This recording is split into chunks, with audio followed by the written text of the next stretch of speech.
Look at that. Looks heavenly. Oh my god.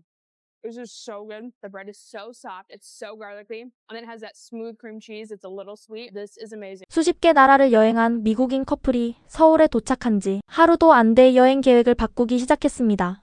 원래는 한국을 잠시 둘러보고 다음 나라로 떠날 생각이었습니다. 그런데 광장시장에서 떡볶이 한 접시를 먹고 놀라고 2,000원짜리 호떡을 먹고 또 놀라고 남산 정상에 올라 서울을 내려다본 뒤에는 결국 이런 말까지 남깁니다. 반드시 다시 올 겁니다. 사실 이들은 평범한 관광객이 아니었습니다. 직장을 그만두고 가진 것을 정리한 뒤 세계를 여행하며 각 나라의 음식과 문화를 기록하고 있는 미국인 여행 크리에이터였는데요. 직전까지는 중국에서 만리장성을 오르고 있었습니다. 그리고 다음 목적지로 서울을 선택했습니다. 그런데 한국은 이들의 예상과는 전혀 다른 방식으로 충격을 안겨주었습니다. 화려한 랜드마크도 아니었습니다. 거대한 쇼핑몰도 아니었습니다. 3,000원짜리 떡볶이, 2,000원짜리 호떡, 그리고 서울 한복판에서 마주한 너무나 평범한 풍경들이 이들의 마음을 완전히 사로잡아 버렸습니다. 대체 서울에서 무슨 일이 있었던 걸까요? 오늘 소개할 주인공은 유튜브 채널 브랜디 앤 로이를 운영하는 미국인 여행 커플입니다. 두 사람이 지금까지 여행한 나라만 수십 개. 그런 이들이 서울 앞에서 처음으로 말문이 막혔습니다. 그 첫 번째 무대는 광장시장이었습니다. 서울에서 가장 오래된 전통시장 중 하나인 광장시장. 시장 입구에 들어서자마자 두 사람은 웃음을 터뜨립니다. 사방에서 들려오는 사람들 목소리, 쉴 새 없이 움직이는 손님들, 그리고 골목 전체를 가득 채운 음식 냄새, 시끄럽고 정신없는데 냄새는 끝내준다. 두 사람은 신이 난 표정으로 시장 안으로 들어갑니다. 그런데 얼마 지나지 않아 이상한 광경을 발견합니다. 한 가게 앞에 길게 늘어선 줄이었습니다. 대체 뭘 팔길래 저렇게 줄이 긴 걸까? 호기심에 다가간 두 사람은 결국 줄 끝에 서게 되는데요. 그 정체는 바로 크림치즈 마늘빵이었습니다. 브랜디는 한 입 베어 무는 순간 눈이 커집니다. 세상에, 이거 진짜 맛있어요. 빵이 너무 부드럽고 마늘향이 엄청 진해요.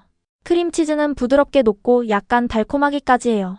미국에서 먹던 마늘빵과는 전혀 다른 맛이라는 브랜디. 특히 시장 한복판에서 이런 수준의 빵을 먹게 될 줄은 상상도 못했다고 말하는데요. 한참을 감탄하던 브랜디는 빵을 다시 바라보며 고개를 끄덕입니다. 줄이 길었던 이유를 이제야 알겠다는 표정이었습니다. 사실 한국인에게는 익숙한 풍경입니다. 맛있는 집 앞에 줄을 서고 기다린 만큼 만족하는 것. 하지만 외국인 눈에는 이것조차 신기한 문화로 보였던 겁니다. 분위기에 완전히 적응한 두 사람은 이번에는 빨간 소스가 가득 담긴 떡볶이 앞으로 향합니다. 한국인에게는 너무 익숙한 국민 간식, 하지만 로이에게는 처음 보는 음식이었는데요. 한 입 먹자마자 반응이 나옵니다. 오, 맛있는데요? 쫄깃하고 매콤해요. 소스가 진짜 맛있네요. 왜 시장 곳곳에서 파는지 알겠어요. 그런데 진짜 반응은 가격을 들은 뒤에 나왔습니다. 잠깐만요. 이게 3,000원이라고요? 순간 웃음이 터진 로이. 다시 한번 가격을 확인합니다. 정말 3,000원이 맞냐는 표정입니다. 수많은 나라를 여행해본 사람도 놀란 가격이었습니다. 한국 사람들에게는 평범한 시장 음식이지만 외국인 여행자에게는 믿기 어려운 가성비였던 겁니다. 그리고 광장시장에 진짜 하이라이트가 등장합니다. 바로 호떡입니다. 사실 두 사람은 이미 한국을 한번 방문한 적이 있습니다. 그때 먹었던 호떡을 잊지 못해 이번 여행에서도 가장 먼저 찾았다고 하는데요. 뜨거운 호떡을 한 입 베어 문 로이는 기다렸다는 듯 말합니다. 팬케이크와 도넛이 아이를 낳으면 이런 맛일 거예요. 주변 사람들까지 웃게 만든 표현이었습니다. 겉은 바삭하고 안에서는 계피와 흑설탕 시럽이 흘러나오고 견과류까지 더해진 달콤한 맛. 예전 기억 그대로예요. 정말 맛있어요.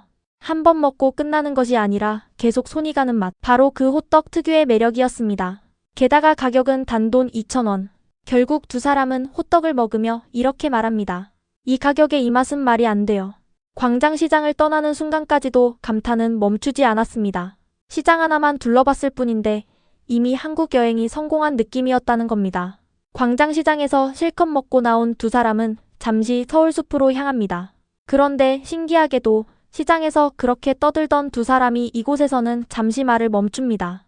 높은 빌딩들 사이로 펼쳐진 넓은 녹지, 자전거를 타고 지나가는 시민들, 나무 그늘 아래에서 여유를 즐기는 사람들, 도심 한복판이라고는 믿기 어려운 풍경이 펼쳐져 있었기 때문입니다. 브랜디와 로이는 전동 자전거를 타고 천천히 서울숲을 둘러봅니다. 그러면서 서울이 단순히 크고 화려한 도시가 아니라 실제로 사람들이 살아가기 좋은 도시라는 느낌을 받았다고 말하는데요. 하루 종일 바쁘게 움직이던 여행자들조차 잠시 쉬어가게 만드는 공간, 서울숲은 서울의 또 다른 매력을 보여주고 있었습니다. 하지만 진짜 먹방은 아직 끝나지 않았습니다. 저녁이 되자 두 사람은 명동으로 향합니다. 간판 불빛으로 가득한 거리, 끝없이 이어지는 먹거리들. 이미 배가 부른 상태였지만 두 사람의 발걸음은 다시 빨라집니다. 브랜디가 가장 먼저 집어든 것은 계란빵이었습니다. 달걀이 통째로 들어간 한국식 간식. 처음에는 단순한 빵처럼 보였지만 한 입 먹자마자 표정이 달라집니다. 여기서 먹은 음식 중 가장 좋아하는 음식 중 하나예요. 빵이랑 달걀인데 어떻게 이렇게 맛있죠? 너무 단순한 조합인데도 자꾸 생각나는 맛. 브랜디는 몇 번이고 고개를 끄덕이며 감탄합니다. 한국인에게는 익숙한 간식이지만 외국인에게는 의외의 발견이었던 겁니다. 그리고 곧바로 또 하나의 신기한 음식을 발견합니다. 마시멜로 아이스크림. 아이스크림을 마시멜로로 감싼 뒤 겉을 불로 구워낸 간식인데요. 브랜디는 보자마자 웃음을 터뜨립니다. 이거 이상한 조합인데요? 그러더니 한 입 먹고는 바로 말을 바꿉니다. 근데 너무 좋아요. 내가 좋아하는 아이스크림이랑 스모어가 합쳐졌잖아요. 겉은 바삭하고 안은 쫀득하고 속에는 차가운 아이스크림이 숨어있는 맛.